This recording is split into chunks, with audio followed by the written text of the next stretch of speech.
এক মুহূর্তের প্রবল বন্যার স্রোতে যেন তছনছ হয়ে গেল একটি জনপদ। চোখের পলকে পানির নিচে তলিয়ে গেল ঘরবাড়ি, দোকানপাট আর মানুষের বহু বছরের স্বপ্ন। স্বজন হারানোর কান্না আর নিখোঁজদের ফিরে পাওয়ার অপেক্ষায় ভারী হয়ে উঠেছে আফগানিস্তানের নুরিস্তান। প্রতি বছর বর্ষায় নুরিস্তানে বন্যা দেখা দিলেও এবার ক্ষয়ক্ষতির মাত্রা অনেক বেশি। জলবায়ু পরিবর্তনের কারণে আফগানিস্তান, পাকিস্তান ও ভারত সহ দক্ষিণ এশিয়ার বিভিন্ন দেশ এখন চরম আবহাওয়ার ঝুঁকিতে রয়েছে। মৌসুমি ভারী বৃষ্টির কারণে সৃষ্ট আকস্মিক বন্যায় আফগানিস্তানের নুরিস্তান প্রদেশে অন্তত ২০ জন নিহত হয়েছেন, আহত হয়েছেন ৮০ জনের বেশি। এখনও কয়েকজন নিখোঁজ রয়েছেন। আল জাজিরার প্রতিবেদনে বলা হয়েছে, সোমবার প্রদেশটির রাজধানী পারুনে হঠাৎ বন্যার পানি ঢুকে পড়ে। এতে বহু বাড়িঘর, হোটেল ও দোকানপাট ধ্বংস হয়ে যায়। আফগানিস্তানের জাতীয় দুর্যোগ ব্যবস্থাপনা কর্তৃপক্ষ জানিয়েছে, এখন পর্যন্ত ২০ জনের মরদেহ উদ্ধার করা হয়েছে। নিহতদের মধ্যে পারুন সহ নুরিস্তানের বিভিন্ন এলাকার বাসিন্দারা রয়েছেন।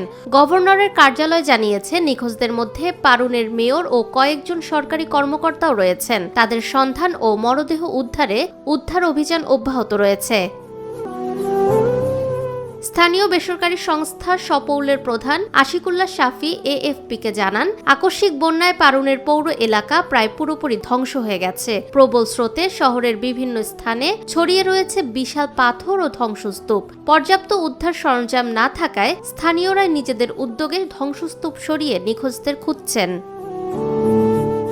চলতি বর্ষা মৌসুমে দক্ষিণ এরিয়া জুড়ে ভারী বৃষ্টি, বন্যা ও ভূমিধসে ব্যাপক প্রাণহানি ঘটেছে। সোমবার ভারতের উত্তর ও উত্তর পূর্বাঞ্চলে অন্তত ২৫ জনের মৃত্যু হয়েছে। একই সময়ে নেপালে জুনের মাঝামাঝি থেকে এখন পর্যন্ত বন্যা, ভূমিধস ও বজ্রপাতে প্রাণ হারিয়েছেন ২৭ জন, আহত হয়েছেন ৬৯ জন এবং একজন এখনও নিখোঁজ। আফগানিস্তানের পরিবেশ সংরক্ষণ সংস্থার প্রধান মাওলভী মাতিউল হক খালিদ সতর্ক করে বলেছেন, দেশটিতে বন্যার ঘটনা আশঙ্কাজনকভাবে বাড়ছে। জলবায়ু পরিবর্তনের প্রভাবে এমন দুর্যোগ আরো ঘন ঘন দেখা দিতে পারে। নুরিস্তানের এই বিপর্যয় আবারও মনে করিয়ে দিল, চরম আবহাওয়া এখন শুধু প্রাকৃতিক দুর্যোগ নয়, বরং মানুষের জীবন, জীবিকা ও ভবিষ্যতের জন্য এক ক্রমবর্ধমান হুমকি।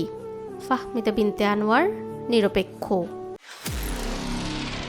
নিরপেক্ষ, সত্য প্রকাশে আপোষহীন।